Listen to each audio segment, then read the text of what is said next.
Every monster in Little Nightmares 3 is more than just something to run away from. They are reflections of fear, guilt, obsession, and the broken fragments of humanity that the world left behind. From the twisted figures that lurk in the shadows to the grotesque giants that rule over shattered landscapes, Little Nightmare 3 doesn't just show us monsters, it shows us what happens when innocence dies and corruption takes its place. This world thrives on symbolism. Every creature tells a story. Every movement, every scream, every chase mirrors a trauma buried deep in the mind of its victims. In this video, I'll be diving into the disturbing anatomy of Little Nightmares 3, unraveling the meaning, origin, and design of each monster and exploring how they connect to the game's central themes of fear, control, and survival. Because in Little Nightmares, the real terror isn't what is chasing you, it is what these creatures say about us.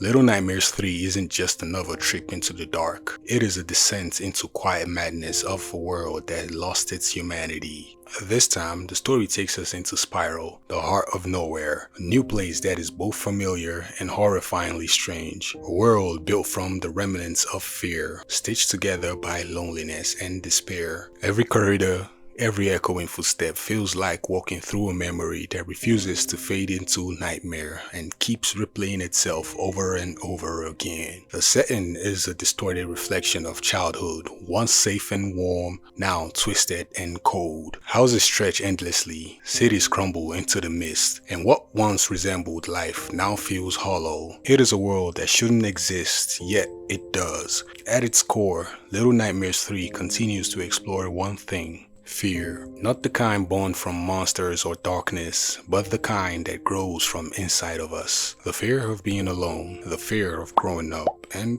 the fear of becoming the very thing we run from. Each game in the series has always held up a mirror to the human condition. The first showed us hunger and corruption. The second revealed control and manipulation. But Little Nightmares 3, it's about connection and what happens when it is lost. For the first time, two children, low and alone, must survive together in a dying world. They depend on each other, trust each other, and yet the nightmare feeds on that bond. Their connection becomes both their greatest strength and their deepest weakness. Because in the nowhere, love and fear are inseparable. The world itself seems alive, breathing and watching. It shifts and twists in ways that reflect the inner turmoil of its victims. The setting isn't just a backdrop, it is a living nightmare shaped by the fears of the innocents. The crumbling cities, the endless deserts, and the decaying machines, they all whisper the same message: you cannot escape what you are afraid to face. Every environment in Little Nightmares 3 tells a story without words. Bending toys, flickering lights, and broken masks, they are all remnants of a civilization that forgot how to dream.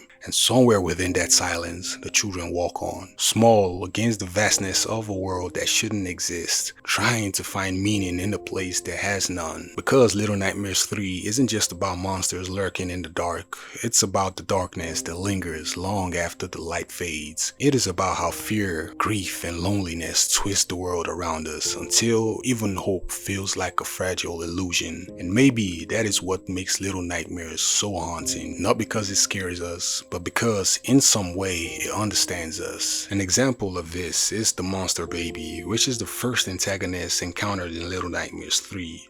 An enormous lost dolly endlessly searching for another plaything in the ruins of a civilization. She is responsible for the deaths of the former dwellers of the necropolis. Monster Baby appears to be a giant humanoid baby doll, wearing baby accessories like a dress with frills. Her head seems to be made out of porcelain and appears very filthy and damaged, projecting her petrifying light. Her hair is ripped, with little bits of it poking out all around her head. The monster baby is extremely curious. Her atrocious actions may not seem from malice, but rather from her innocence, typical of a child, as she may not be fully aware of what she is doing. She enjoys searching for and playing with objects she finds around the city, such as petrified figurine of her alleged victims and the giant bell she tore from a bell tower. In addition to the numerous things she finds on her own to play with, there are also unique giant baby toys specially crafted for her size, such as pacifier-shaped sculptures, baby keys,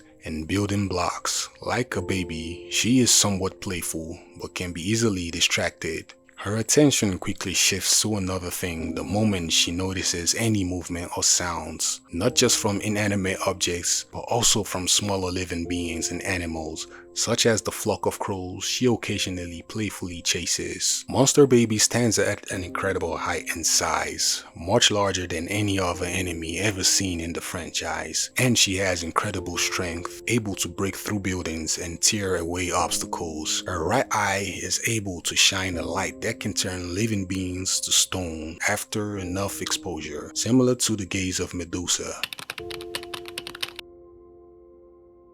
The Supervisor is the second antagonist encountered in Little Nightmares 3. Her eternal vigilance can make up for the gradual decline of an inert workforce. She is the main antagonist of the Candy Factory chapter. She also serves as the main antagonist of the tabletop role-playing game Play Sickly Sweet. The Supervisor is a monstrous old woman who appears to have 6 different arms, and each finger is painted in purple. Her face is heavily wrinkled and wrapped, and she wears a constant grin on her face. Her attire consists of a long blue dress with 6 long sleeves reaching to each of her elbow. A round purple beaded necklace is wrapped tightly around her neck, along with matching round purple earrings in her ears. Her hair is similar to a 1960s beehive hairstyle. Her actual body ends shortly below the waist. Her lower half is false, a wheeled hopscotch contraption which she uses to move along the floor by reaching for nearby surfaces and pulling and pushing herself around. When she detaches from her hopskirt, she becomes far more agile and spider-like. At the beginning of the level, the Supervisor presents herself as a diligent, competent manager of the Candy Factory. The immense number of filing cabinets and tape recordings she is seen organizing indicate that she is very meticulous and thorough in supervising and archiving. However, when she became frustrated, her professional demeanor turned a 180. Unlatching herself from her dress, she began to walk on her 6 arms, all while screaming demonically. In her wrathful state, she demonstrated several animal-like traits, similar to a spider or an insect. In this state, she was able to quickly climb up walls and slip through tight spaces with ease. When hunting the protagonist, she behaved similarly to a bloodhound, chasing them with feral rage and an unyielding pursuit, until she got clapped.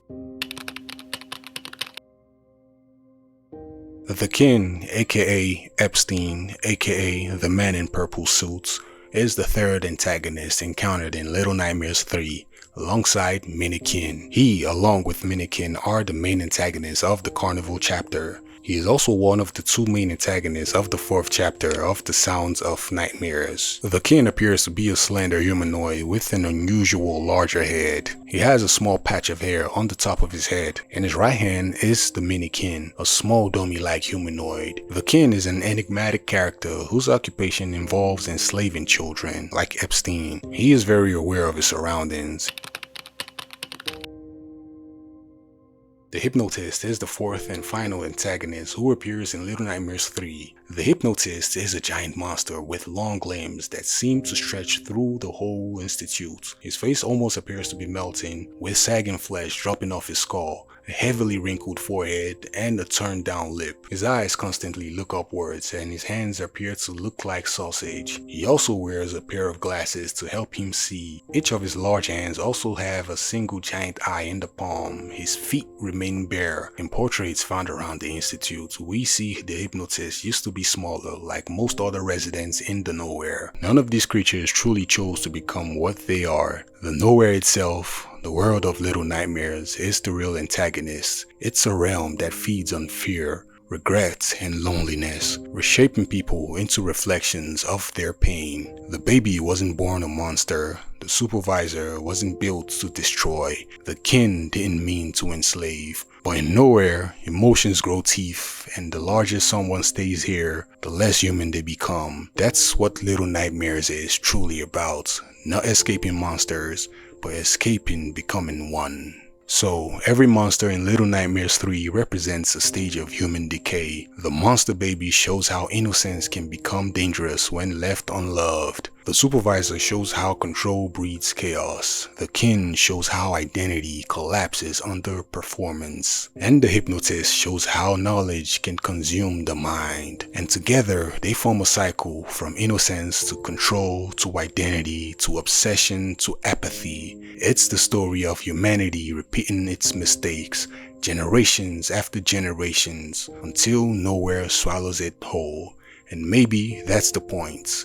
Little Nightmares 3 isn't just a story about monsters, it's a story about us, the parts of ourselves that we refuse to face until they start staring back. Please, if you enjoyed this video, kindly hit that like button, hit that subscribe button, and hit that notification bell icon so you can get notified when I upload videos like this, as I am desperately trying to hit 1K subscribers by the end of this year. And until next time, peace and love. Incredible.